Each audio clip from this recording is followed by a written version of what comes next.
नमस्कार मित्रों, path education के यूट्यूब चैनल पर आप सभी का स्वागत है।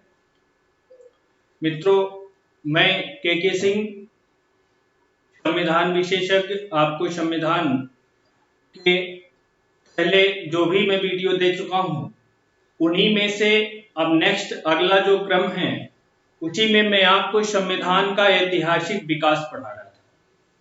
संविधान का ऐतिहासिक विकास, इसी संविधान के ऐतिहासिक विकास क्रम में मैं आपको आज नेक्स्ट पढ़ाऊंगा। मैंने आपको इसके पिछले वाले वीडियो में मैं 1935 भारत शासन अधिनियम रह गया था। मैंने आपको कंपनी के अधीन भारत का शासन, 1773 का रेगुलेटिंग एक्ट, 1781 का एक्ट ऑफ सेटलमेंट और 1784 का पिट्स इंडिया एक्ट, 1783 का चार्टर एक्ट, 1733 का चार्टर, 1833 का चार्टर एक्ट, 1853 का चार्टर एक्ट। क्लियर है? मैंने कंपनी के अधीन जो भारत में शासन चला, मैंने उनके बारे में आपको पूरा बता दिया। जो नेक्स्ट है, सम्राट के अधीन जो भारत में शासन हुआ 1858, जो पहला सम्राट के अधीन शासन किया गया इस अधिनियम के द्वारा किया गया, तो 1858 भारत शासन अधिनियम के तहत भारत में शासन किया गया। फिर जो इसका दूसरा है 1861 का भारत शासन अधिनियम, तीसरा है 1892 का भारत शासन अधिनियम, चौथा है 1909 का भारत शासन अधिनियम, जिसे हम मित्रों मार्लो मिंटो सुधार अधिनियम के नाम से भी जाना जाता है। क्लियर है? इसका जो अगला हमने अधिनियम पढ़ा था 1919 का भारत शासन अधिनियम। मित्रों, आपको याद होना चाहिए जो 1919 का भारत शासन अधिनियम है इसको मॉन्टेग्यू चेम्सफोर्ड सुधार अधिनियम के नाम से जाना जाता है। इसमें से जो 1935 का भारत शासन अधिनियम बचा था इसी को हमें यहां पर डिस्कस करना है। क्लियर है? मित्रों, आपको एक चीज देखनी है, मैंने आपको हेडिंग डलवाई थी भारत का संवैधानिक इतिहास। भारत का संवैधानिक इतिहास, मैंने आपको ये हेडिंग डलवाई थी। मैंने आपको ये बताया था जो भारत का संवैधानिक विकास है वो दो चरणों में होता है, एक तो कंपनी के अधीन, दूसरा सम्राट के अधीन। तो मित्रों, मैं कल आपको मॉन्टेग्यू चेम्सफोर्ड सुधार पर मैंने अंतिम रूप से डिस्कस किया था। उसी में से आपको और मॉन्टेग्यू चेम्सफोर्ड सुधार अधिनियम 1919, जिसको हम कहते हैं मॉन्टेग्यू चेम्सफोर्ड सुधार अधिनियम, इस अधिनियम के अंतर्गत हम लोग देखेंगे कि और भी कुछ प्रश्न रह गए थे, कुछ इसमें से प्रश्न रह गए थे। उन प्रश्नों पर मैं आज आपको डिस्कस करूंगा। इसके पहले आप नेक्स्ट देख सकते हैं। तो मित्रों, इसमें एक चीज देखेंगे कि इसमें दो तीन पॉइंट और रह गए थे। वो क्या रह गए थे? इस अधिनियम के माध्यम से जो एक पॉइंट इसमें रह गया था वो ये रह गया था कि भारत का जो इंग्लैंड में एक उच्चायुक्त नियुक्त किया गया था। क्या? उच्चायुक्त। इस एक्ट के द्वारा इंग्लैंड में एक उच्चायुक्त की नियुक्ति की गई। किसकी नियुक्ति की गई थी? एक उच्चायुक्त। मित्रों, उच्चायुक्त को ही हाई कमिश्नर कहते हैं। हाई कमिश्नर याद रखिएगा, क्योंकि अगर मान लीजिए उच्चायुक्त नहीं आता है तो हाई कमिश्नर दे देगा और आपसे प्रश्न पूछेगा कि हाई कमिश्नर की नियुक्ति किस एक्ट के अंतर्गत की गई, किस अधिनियम के अंतर्गत की गई? आप कहेंगे 1919 मॉन्टेग्यू चेम्सफोर्ड सुधार अधिनियम के अंतर्गत की गई। यह है मित्रों। एक इसका जो और एक प्रश्न बनता है वो ये है कि इस अधिनियम के तहत हम लोग देखेंगे एक इसमें और पॉइंट बना है कि इस अधिनियम यानी इस एक्ट के द्वारा भारत में एक लोक सेवा आयोग की स्थापना की गई। क्या किया गया? एक लोक सेवा आयोग की स्थापना किया गया। एक लोक सेवा आयोग की स्थापना किया गया। ठीक है, इसके बाद हम लोग देखेंगे कि भारत में महालेखा नियंत्रक का प्रावधान किया गया। किसका प्रावधान किया गया? महालेखा नियंत्रक या नियंत्रक महालेखा का प्रावधान किया गया। महालेखा नियंत्रक का प्रावधान किया गया। ठीक है, नेक्स्ट इसमें एक और है, इस अधिनियम के अंतर्गत एक लोक लेखा समिति का प्रावधान किया गया। किसका प्रावधान किया गया? लोक लेखा समिति का प्रावधान किया गया। ठीक है, आपसे ये तीनों प्रकार के प्रश्न पूछे जा सकते हैं। ठीक है ना, कि किस अधिनियम के अंतर्गत लोक सेवा आयोग का प्रावधान किया गया, महालेखा नियंत्रक का प्रावधान किया गया, लोक लेखा समिति का प्रावधान किया गया। आप कहेंगे इन तीनों संस्थाओं का प्रावधान मॉन्टेग्यू ट्रांसपोर्ट सुधार अधिनियम 1919 के द्वारा किया गया। मित्रों, एक इसका और भी एक प्रश्न बनता है कि इस अधिनियम के द्वारा सर्वप्रथम भारत में महिलाओं को मताधिकार प्रदान किया गया। महिलाओं को मताधिकार प्रदान किया गया। और महिलाओं को मताधिकार का अधिकार कब प्रदान किया गया? आप कहेंगे 1919 भारत शासन अधिनियम के तहत। क्लियर है मित्रों? इसके पहले जो वीडियो था उसमें मैंने आपको 1919 मॉन्टेग्यू ट्रांसपोर्ट सुधार अधिनियम के जितने भी विशेषताएं थी मैं आपको नेक्स्ट इसके जो पहले वाले वीडियो में मैं आपको बता चुका हूं, फिर भी मैं एक बार दोबारा फिर से रिवाइज कर देता हूं। 1919 भारत शासन अधिनियम के तहत सर्वप्रथम प्रांतों में द्वैध शासन व्यवस्था का प्रावधान किया गया। मैंने आपको यह भी बताया था कि द्वैध शासन व्यवस्था की जन्मदाता कौन है? द्वैध शासन व्यवस्था की जन्मदाता लियोनिस कार्टिस है। क्लियर है? नेक्स्ट मैंने आपको बताया कि 1919 भारत शासन अधिनियम में जो सांप्रदायिकता का और विस्तार किया गया, उसमें इस अधिनियम के तहत सिखों, ईसाइयों एवं एंग्लो इंडियन यूरोपियों का भी पृथक निर्वाचन का प्रावधान किया गया। क्लियर है मित्रों? मैंने एक चीज और बताई थी कि 1919 भारत शासन अधिनियम के तहत जो विषय प्रशासित किए गए थे उन विषयों को दो चरणों में, एक तो आरक्षित विषय और दूसरा हस्तांतरित विषय में बंटवारा किया गया था। क्लियर है मित्रों? और ये भी 1919 भारत शासन अधिनियम के प्रावधान मैंने आपको बता दिए। क्लियर है? चलिए नेक्स्ट चलते हैं। जो हमारा महत्वपूर्ण अधिनियम है वो 1919 भारत शासन अधिनियम का है। 1919 भारत शासन अधिनियम का है। चलिए तो हम उस पर हम चर्चा कर लेते हैं। हम देखेंगे 1919 जो भारत शासन अधिनियम है, अभी तक जितने भी अधिनियम हम लोगों ने पढ़ा उनमें से सबसे बड़ा अधिनियम है। क्या है? सबसे बड़ा अधिनियम है। और इस अधिनियम से वर्तमान भारतीय संविधान में 70 से 75% तक हिस्सा लिया गया है। यानी ये जो अधिनियम है 1935 भारत शासन अधिनियम, ये बहुत ही महत्वपूर्ण है क्योंकि ये अधिनियम सबसे बड़ा अधिनियम है। सबसे बड़ा अधिनियम है। इस अधिनियम की अगर हम विशेषता देखेंगे, यह सबसे बड़ा अधिनियम है। आपसे अगर प्रश्न आए कि इन सभी अधिनियमों में सबसे बृहद अधिनियम कौन सा है, सबसे बड़ा अधिनियम कौन सा है, तो आप कहेंगे भारत शासन अधिनियम 1935। ठीक है, अब देखिए ये सबसे बड़ा क्यों है? इसमें जो अनुच्छेद हैं, अनुच्छेद कितने हैं? इस अधिनियम के तहत 321 अनुच्छेद हैं। इस अधिनियम के तहत 10 अनुसूचियां हैं। कितनी अनुसूची है मित्रों? 10। इस अनुच्छेद के तहत 14 भाग हैं। कितने भाग हैं मित्रों? 14। आपसे पूछा जाए कि 321 अनुच्छेद किस अधिनियम में प्रावधानित हैं? आप कहेंगे भारत शासन अधिनियम 1935 में। क्लियर है?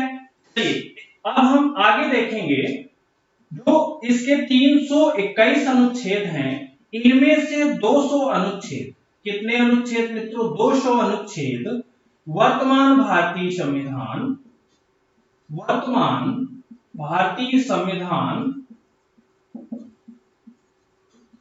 में लिए गए। 200 अनुच्छेदों को वर्तमान भारतीय संविधान में सम्मिलित किया गया है। मित्रों आप लोग याद रखिएगा कि अगर आपसे प्रश्न बन जाए कि कितने अनुच्छेदों को 1935 भारत शासन अधिनियम से लिया गया, तो आप कहेंगे 200 अनुच्छेद को वर्तमान भारतीय संविधान में शामिल किया गया है। क्लियर है? चलिए हम इसको और अगर हम आगे बढ़ा करके देखते हैं तो हमने एक चीज ये देखी थी कि जो निर्वाचन है, क्या है मित्रों? जो निर्वाचन है, निर्वाचन की जो व्यवस्था हमने देखा था 1919 भारत शासन अधिनियम में मुस्लिमों के लिए की गई। फिर हमने देखा था कि जो मुस्लिमों के लिए है, इसके बाद 1909 में मुस्लिमों के लिए पृथक निर्वाचन की व्यवस्था सर्वप्रथम की गई थी। अब हम देखते हैं 1919 में सिखों, ईसाइयों, एंग्लो इंडियंस एवं यूरोपियों के लिए पृथक निर्वाचन की व्यवस्था की गई। अब 1935 में निर्वाचन को और बृहत्तम रूप बनाया गया। 1935 के अधिनियम में निर्वाचन को और बृहत्तम रूप दिया गया। इसमें हरिजनों, महिलाओं और मजदूर वर्ग के लिए भी, यानी इस अधिनियम में हरिजनों, महिलाओं और मजदूर वर्ग, कैसा? मजदूर वर्ग के लिए भी पृथक निर्वाचन की व्यवस्था की गई।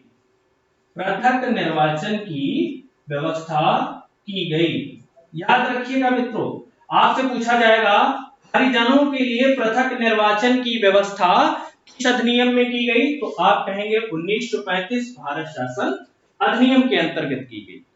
क्लियर है मित्रों? यहां पर नेक्स्ट पॉइंट जो बनेगा, इस एक्ट के द्वारा प्रांतों में जो द्वैध शासन प्रणाली कब लागू की गई थी? 1919 के भारत शासन अधिनियम में, जिसे हम मॉन्टेग्यू चेम्सफोर्ड सुधार अधिनियम के नाम से जानते हैं। ठीक है, लेकिन 1935 के भारत शासन अधिनियम में जो द्वैध शासन प्रणाली केंद्रों में लागू की गई थी, राज्यों में लागू की गई थी, प्रांतों में लागू की गई थी, उस द्वैध शासन प्रणाली को प्रांतों से समाप्त कर दिया गया। यानी प्रांतों से द्वैध शासन प्रणाली को समाप्त कर दिया गया। क्लियर है? द्वैध शासन प्रणाली को कब समाप्त किया गया प्रांतों से? तो आप कहेंगे 1935 भारत शासन अधिनियम में। इसी के अंतर्गत 1 अप्रैल 1937 में प्रांतों को स्वायत्तता प्रदान कर दी गई। क्या प्रदान कर दी गई मित्रों? प्रांतों को स्वायत्तता प्रदान कर दी गई। याद रखिएगा, प्रांतों को स्वायत्तता किस अधिनियम में प्रदान किया गया? 1937 में प्रांतों को स्वायत्तता प्रदान किया गया 1935 भारत शासन अधिनियम के अंतर्गत।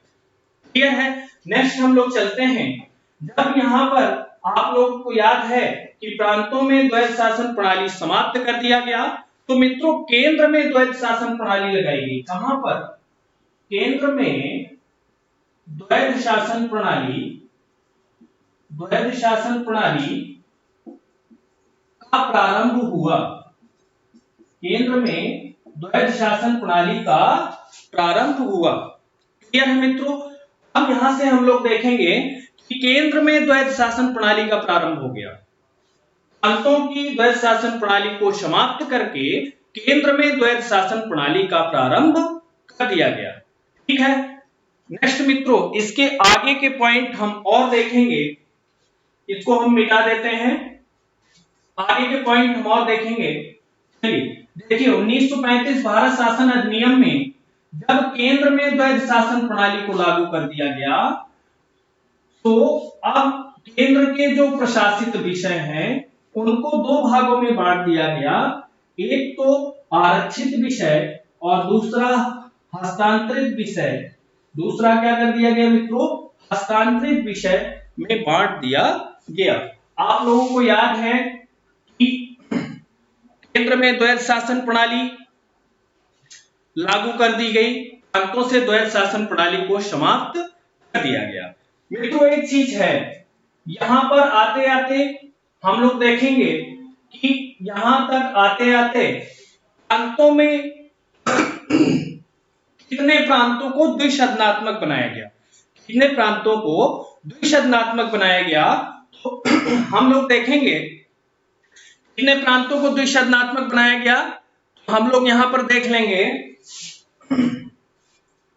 11 प्रांतों में से, कितने प्रांतों में? 11 प्रांतों में से 6 प्रांतों को द्विसदनात्मक व्यवस्था प्रदान की गई।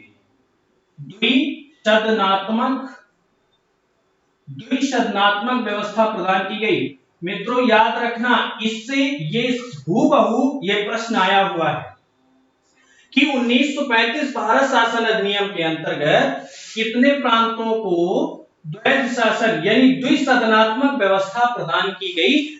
मित्रों आया है प्रश्न कि 6 प्रांतों को। उत्तर क्या हो जाएगा हमारा?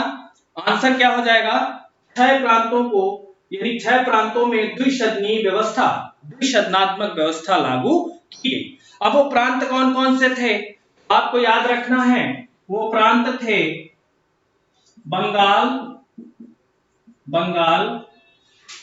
बिहार,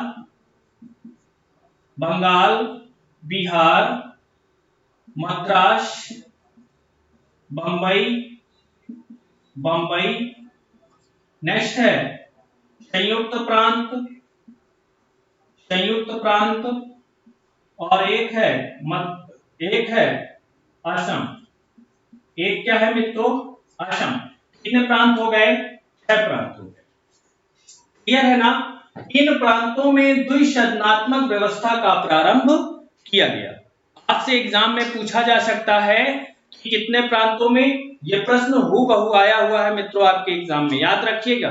ठीक है ना? नेक्स्ट हम लोग चलते हैं कि इस अधिनियम के द्वारा, इस अधिनियम यानी 1935 भारत शासन अधिनियम के द्वारा, 1935 भारत शासन अधिनियम के द्वारा भारत में एक संघीय व्यवस्था, संघीय न्यायालय का प्रारंभ हुआ। संघीय न्यायालय का प्रावधान किया गया। क्लियर है ना? संघीय न्यायालय का प्रावधान किया गया।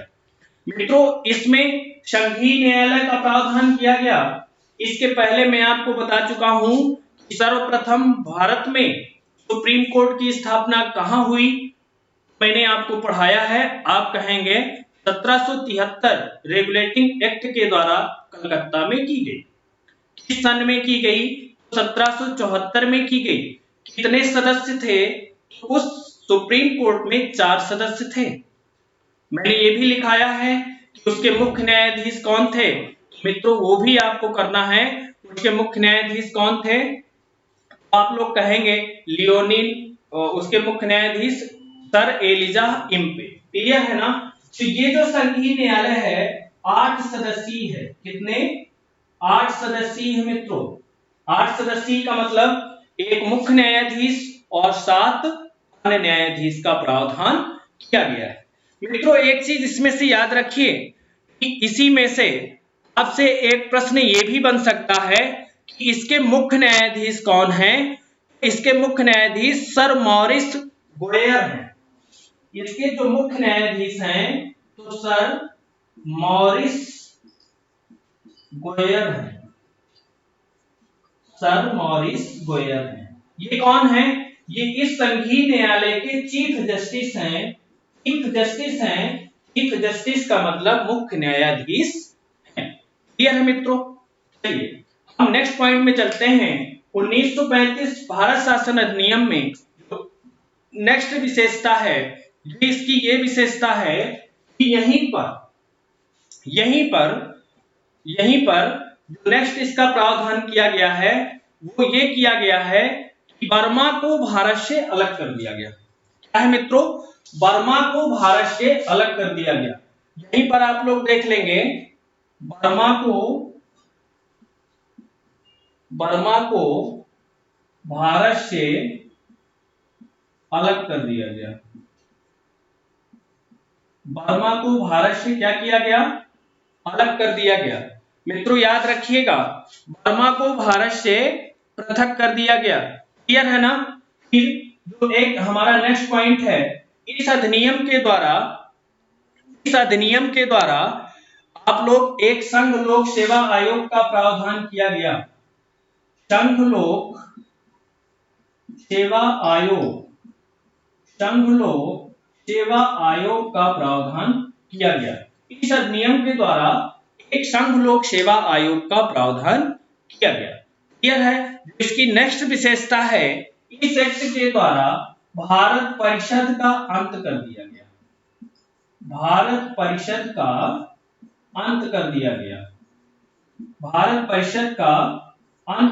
गया। मित्रों याद रखिए, यहां से भी आपका एक प्रश्न बनता है, बहुत बार परीक्षाओं में प्रश्न आया है कि भारत परिषद का अंत कब कर दिया गया? आप कहेंगे 1935 भारत शासन अधिनियम में। भारत परिषदों का सृजन कब हुआ था? मैंने आपको 1858 का शासन अधिनियम मैंने आपको पढ़ाया है। उसमें मैंने आपको बताया था कि जब राज्य सचिव के पद का सृजन हुआ 1858 में, उसी के कार्यों में सहायता हेतु 15 सदस्यीय एक भारत परिषद का गठन हुआ था, जिसका 1935 भारत शासन अधिनियम में अंत कर दिया गया, यानी भारत परिषदों को समाप्त कर दिया गया। यह है। अच्छा, अब भारत परिषदों को समाप्त कर दिया गया, मित्रों अब फिर शासन कैसे चलेगा? याद रखिए, यहां पर जब भारत परिषद का अंत कर दिया गया, भारत सचिव को सलाह देने के लिए एक टीम का गठन किया गया, यानी सलाहकारी टीम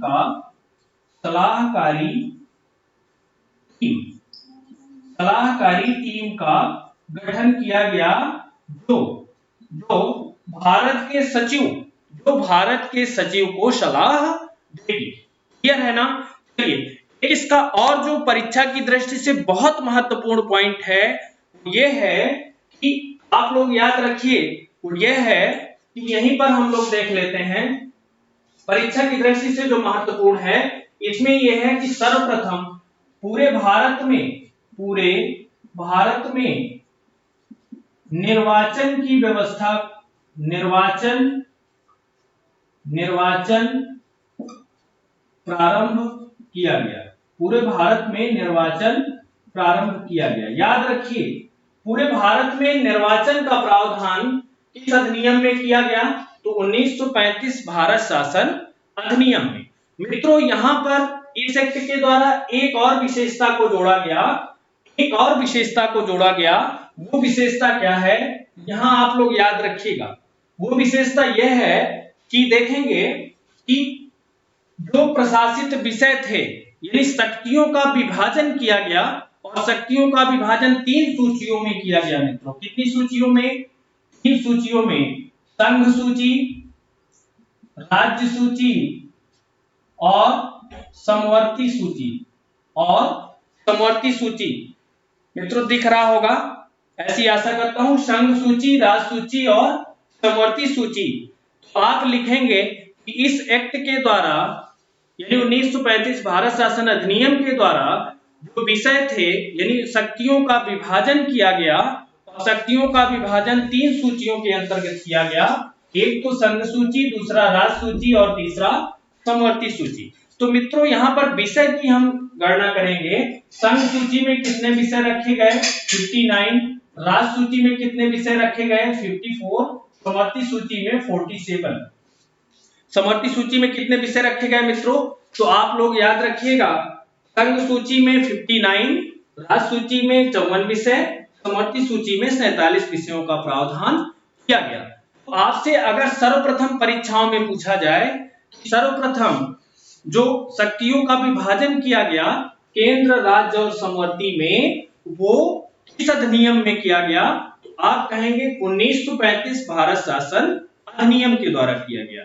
यह एक पॉइंट और, अवशिष्ट शक्तियां, आपसे अगर परीक्षा में आ जाए कि अवशिष्ट शक्तियां किसके अंतर्गत आएंगी, केंद्र के अंतर्गत आएंगी यानी संघ के अंतर्गत, कि राज्य के अंतर्गत, कि समवर्ती के अंतर्गत, तो आप कहेंगे अवशिष्ट शक्तियां वायसराय को प्रदान कर दी गई। इन अवशिष्ट शक्तियों में विषय, अवशिष्ट विषयों पर जो भी अवशिष्ट विषय होंगे उन पर कानून कौन बनाएगा? तो उन पर कानून वायसराय बनाएगा। मित्रों याद रखिए, ये जो 1935 भारत शासन अधिनियम है, ये परीक्षा की दृष्टि से बहुत ही महत्वपूर्ण है और जितने इससे प्रश्न बनते हैं मैंने आपको बता दिया। एक दो इसके स्टेटमेंट हैं, आप लोग याद रखिएगा वो स्टेटमेंट। देखिए, पंडित जवाहरलाल नेहरू इस अधिनियम के बारे में क्या कहते हैं? पंडित जवाहरलाल नेहरू का जो स्टेटमेंट है, तो उन्होंने कहा कि ये जो 1935 का भारत शासन अधिनियम है, ये बिना इंजन, ये ऐसा इंजन है जो इसमें बिना ब्रेकों वाली एक गाड़ी है, इसमें कोई ब्रेक नहीं है, इसमें अनेक ब्रेक ऐसे हैं जो इंजन को संचालित करते हैं। याद रखिएगा, जो दूसरा पॉइंट पंडित जवाहरलाल नेहरू ने कहा, 1935 का भारत शासन अधिनियम दास्ता का एक चार्टर है। 1935 का भारत शासन अधिनियम दास्ता का एक चार्टर है। आपसे अगर ऐसा आ जाए कि 1935 का जो भारत शासन अधिनियम है दास्ता का एक चार्टर है, किसने कहा? तो आप कहेंगे कि पंडित जवाहरलाल नेहरू ने, ये उनका स्टेटमेंट है। जो एक और मैंने इसके पहले बताया कि 1935 का भारत शासन अधिनियम अनेक ब्रेकों वाला इंजन है, ऐसा भी इस अधिनियम के माध्यम, इस अधिनियम को पंडित जवाहरलाल नेहरू ने उपमा दी है। क्लियर है? एक और सी राजगोपालाचारी ने 1935 भारत शासन अधिनियम के बारे में भी आलोचना किया है। उन्होंने कहा यह अधिनियम द्वैध शासन प्रणाली से भी बुरा अधिनियम है। उन्होंने कहा यह अधिनियम द्वैध शासन प्रणाली से भी ज्यादा बुरा अधिनियम है। क्लियर है मित्रों? तो इसमें इतना ही। जो हमारा नेक्स्ट टॉपिक होगा वो होगा संविधान के विकास पर।